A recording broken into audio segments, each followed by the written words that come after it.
So, ayun guys, nagising. Nagutom daw siya.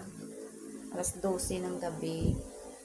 Yan ang solusyon. Timpla ng gatas at pakainin ng tinapay. Nga nagutom ka, Nay?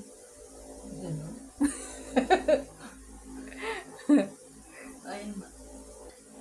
Yan.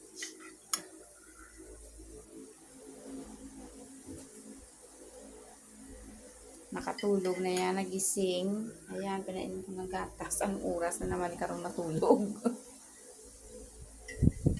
Ang aking nanay ay kailangan may stock ng pagkain dito sa kwarto. Kasi bigla lang yan, magigising, sabihin niya gutom siya. Yan.